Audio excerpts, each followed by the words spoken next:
हाय बच्चा पार्टी, कैसे हो आप लोग? I hope fine. Okay, this is the video number 3, part 3 of matter in our surroundings. Okay, सबसे पहले मैं आप लोगों से क्वेश्चन पूछूंगी जो मैंने पार्ट 1 एंड पार्ट 2 में बताए. आप लोगों को कमेंट बॉक्स में वो आंसर देना, ठीक है? और आंसर देने के बाद उसको मैच करना है मेरे आंसर से. Okay, first question is what is the colour of potassium पर मैग्नेट? आप लोगों को मैंने बताया था पोटेशियम पर मैग्नेट फार्मूला होता है KMnO4. तो colour will be purple.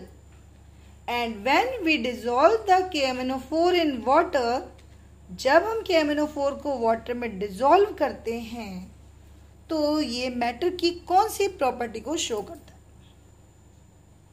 Answer दीजिए फटाफट. KMnO4 को जब वाटर में डिसॉल्व करते हैं, which property will be shown by this activity? तो answer is the particles are very tiny. और पार्टिकल्स जो होते हैं बहुत बहुत बहुत छोटे होते हैं. ये शो करता है. So I have discussed about first property. Matter is made up of particles and particles are very minute. Okay. Now third property, particles of matter have a space between them. That is also discussed. And then particles of matter are continuously moving. Particles जो होते हैं वो continuous move करते हैं. इसका example मैंने आप लोगों को बताया था, जैसे कि इंसेंस स्टिक मीन्स अगरबत्ती का जलाना और उसकी स्मेल को फील करना. स्मेल को जो हम फील करते हैं मीन्स पार्टिकल्स पूरे रूम में या उसके आसपास जहाँ पे अगरबत्ती को जलाया गया है वो पार्टिकल्स मूव कर गए, तभी हमें स्मेल आ रही थी. और जब वो बिना जली हुई थी तो उसके पास जाके हमें स्मेल को फील करना पड़ रहा था. Okay. Now activity number 1.4, this is also discussed. When we pour the ink into water or honey into water, which will spread easily? कौन जल्दी spread या diffuse या dissolve हो जाएगा? ink जल्दी dissolve हो जाएगी compared to honey. Okay. Now next paragraph. In all the three activities we observe that particles of matter intermix on their own with each other.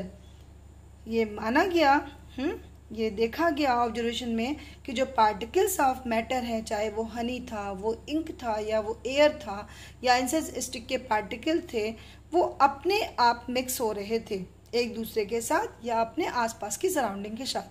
They do like this by getting into the spaces between the particle.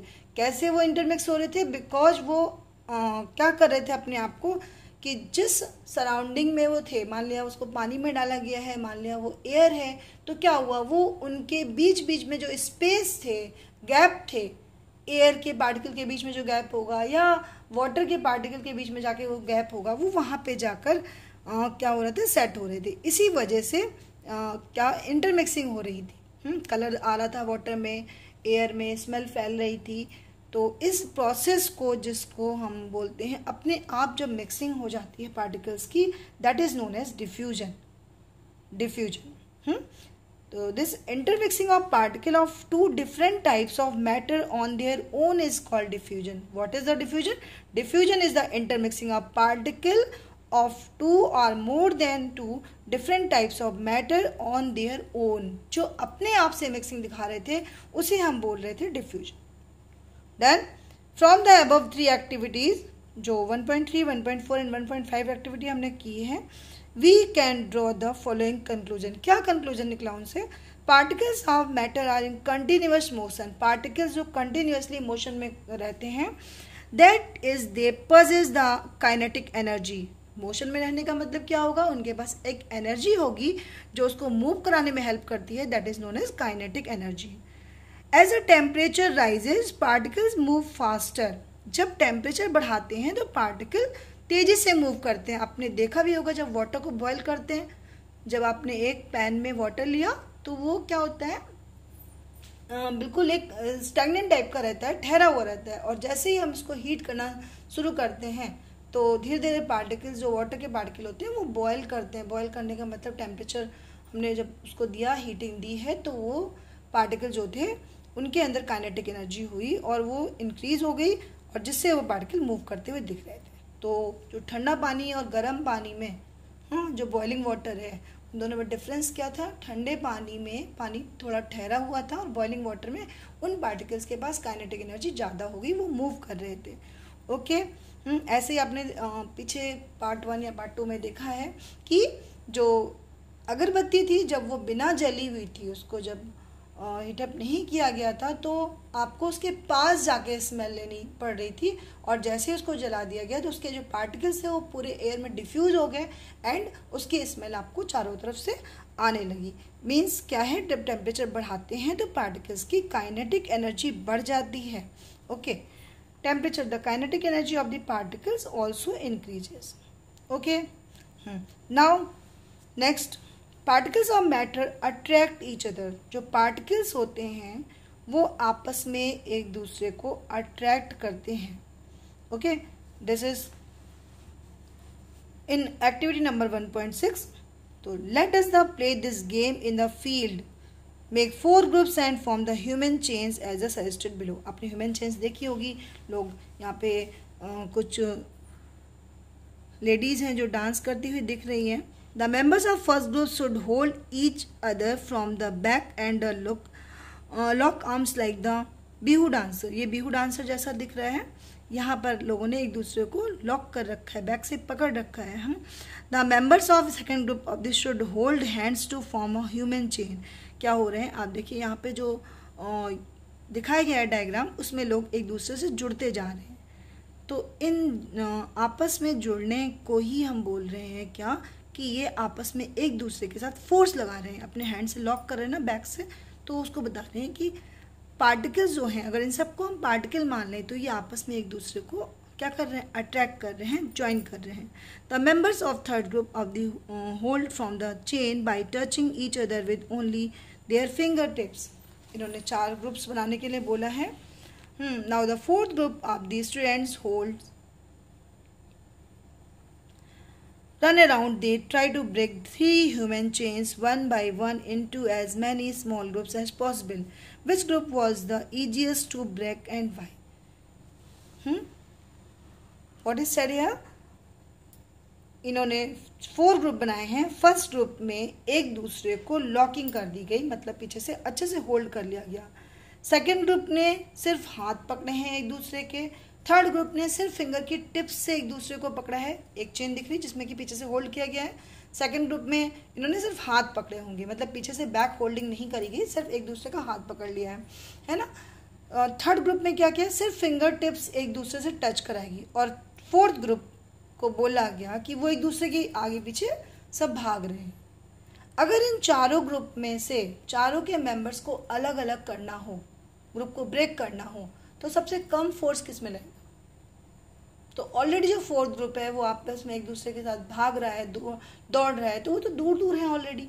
Force उसको सबसे members को, उनके members को अलग करने में सबसे कम time लगेगा।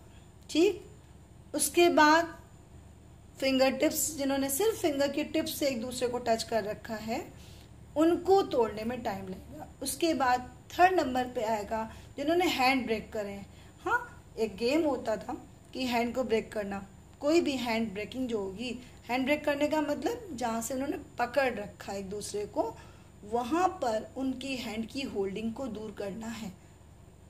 और जहाँ पर बैक होल्डिंग कर रखी है, बैक होल्डिंग में यहाँ पर क्या होगा, सबसे ज़्यादा टाइम लगेगा इनके बॉन्डिंग को ब्रेक करने में।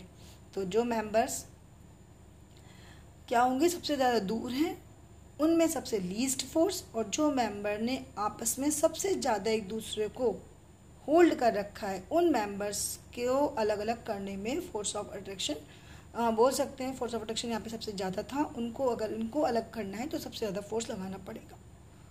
ओके, तो this was the activity number 1.6 and which group was the easiest to break. आपसे क्वेश्चन भी पूछा गया था, तो जो फोर्थ ग्रुप है that is the easiest to break. Okay, if you think each student as a particle of matter, then in which group the particles hold each other with maximum force? इन चारों group में सबसे ज़्यादा maximum force से कौन जुड़ा हुआ है? तो मैक्सिमम फोर्स से जुड़ने वाला जो ग्रुप था दैट इज ग्रुप नंबर 1. हाँ, इन्होंने होल्डिंग अच्छे से कर रखी है, इनका अट्रैक्शन भी सबसे ज़्यादा है. ओके